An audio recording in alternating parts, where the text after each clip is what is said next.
Chapter 40. Aground. On the Keris, Nico came to his senses in the middle of every sailor's nightmare. He stared at Snorri in disbelief. "What?" he gasped. "I've done what?" "Run aground," Snorri replied tersely. "Nico, you would not listen to me. You were crazy." "Aground? No! Oh no! No!" Nico ran to the side of the ship and stared down. All he could see were curls of mist hugging the surface of the water, but he knew Snorri was right. He could feel it. There was no movement of water below the keel. The beautiful Keris had left her element and become nothing more than a great inert lump of wood. A hubbub had broken out below decks. The entire crew was awake, throwing themselves out of their bunks, hurtling up the companionways.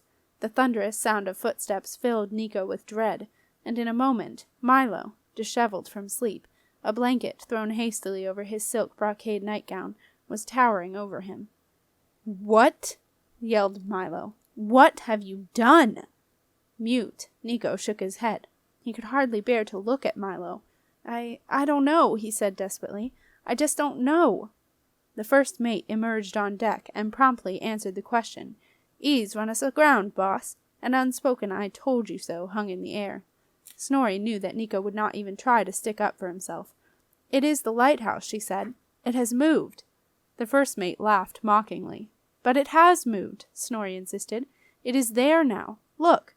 She pointed to the pinnacle, which rose from the mist, a giant black finger of doom crowned with a brilliant light. "Ha!" scoffed the first mate. "Some idiot lighting a fire on top of a rock. Happens all the time. No need to run the blasted ship at it." "The ship, she is only on a sandbank," Snorri faltered. "You're an expert, are you?" the first mate replied scornfully. "I know how a sandbank feels beneath a boat, and I also know how a rock feels," said Snorri. "This feels like a sandbank."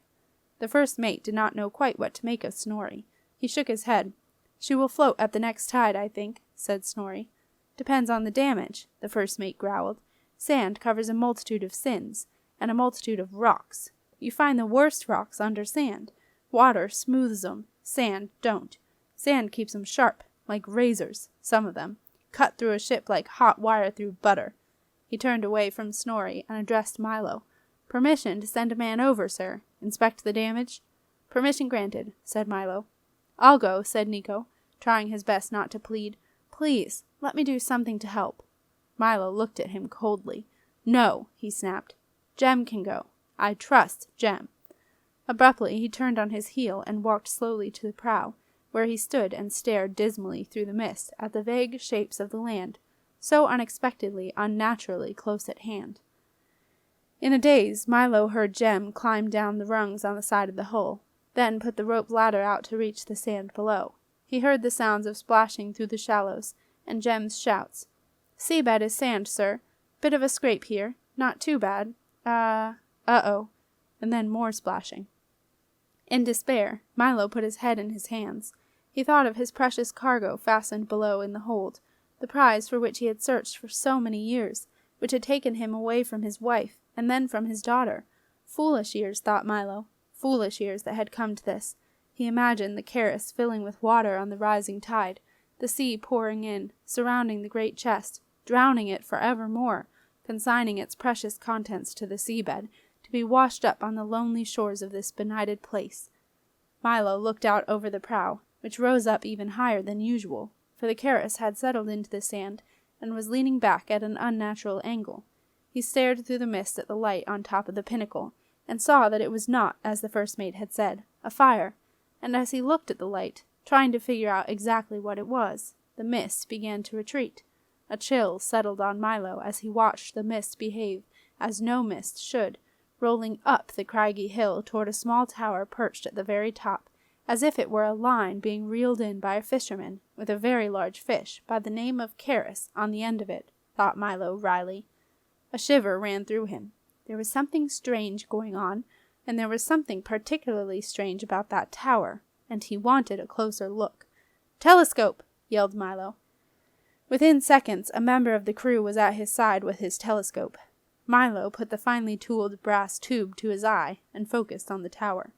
Running along the top of the tower, he saw an eerie line of tiny blue lights. They reminded him of a strange sea tale the pirates on Deacon Lee's ship would tell late at night about the isles of the blue-eyed Syrens, which were scattered throughout the 7 seas, where voices call and beguile sailors, luring their ships onto the rocks. Milo watched the carpet of mist rolling up the hill and streaming into the tower through the blue-lit windows, and he began to wonder just how much Nico was to blame for the grounding. He decided to go have a quiet word with the boy. It was then that Milo heard a girl's voice calling from below. It sounded like, but surely it couldn't be, his daughter. "Look! It is the Keris! I knew it! Hey! Nico! Milo!" Now Milo knew it was true. This was indeed one of the notorious Isles of Syren. "Hey! Hey, Milo! Father! Look down! It's me, Jenna!" Milo put his fingers in his ears. "Go away!" he shouted. "Leave us alone!" Far below, at the head of a small band of would-be rescuers, wading through the shallows, Jenna heard the shout. Upset, she turned to Septimus and Beetle. "Typical," she said. "Shh," whispered Septimus. "There's someone coming. Quick, everyone get down!" He ducked behind the large rock that the Keris had so very nearly plowed into, pulling Jenna with him. Beetle, Wolfboy, and Lucy quickly followed. "What's up, Sep?" Beetle muttered, kneeling on a limpet, much to the discomfort of both creatures. Septimus pointed to the rearing shape of the Keris, so very different from when he had last seen her in all her glory on Harbor 12 at the trading post. Now, seen from Limpet's eye view, her massive rounded shape was no longer elegant, but fat, like a beached whale, although her topsides were still smooth, and her gold stripes shone in the glow of the light. Below the waterline the ship was dull and dirty, with a scattering of barnacles. But it was not the sad sight of the beached Keris that Septimus wanted to point out. It was the unmistakable shape of the Crow twins, almost invisible in the shadows of the overhang of the hull, stealthily making their way toward Jem, who was busy inspecting the damage. They watched in horror, as in their classic pincer-splat maneuver, the crows crept up on the unsuspecting Jem. At the very last moment, just before they pounced, Jem turned in surprise. Then he gave a sharp cry and tumbled face first into the shallows.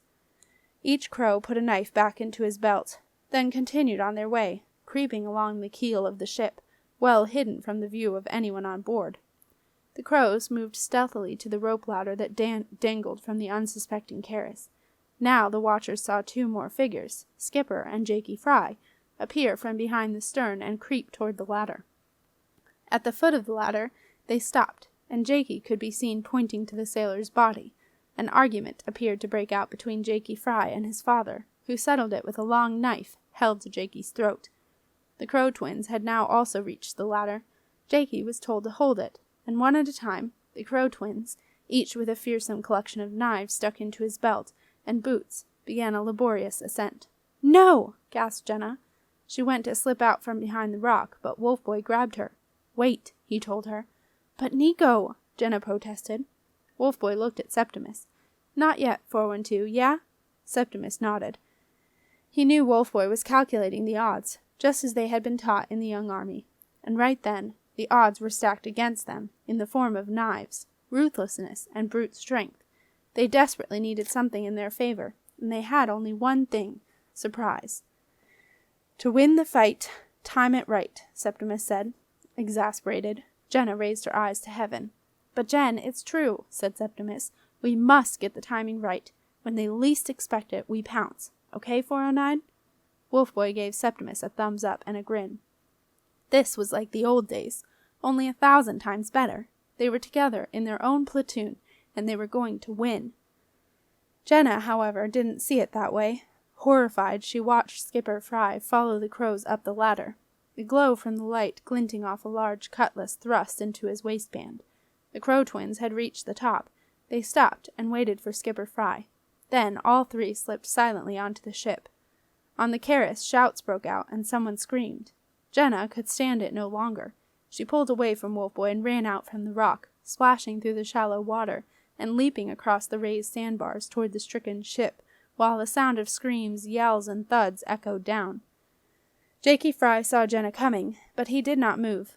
He saw 4 more figures slip out from behind the rock and follow her, but still he did not move.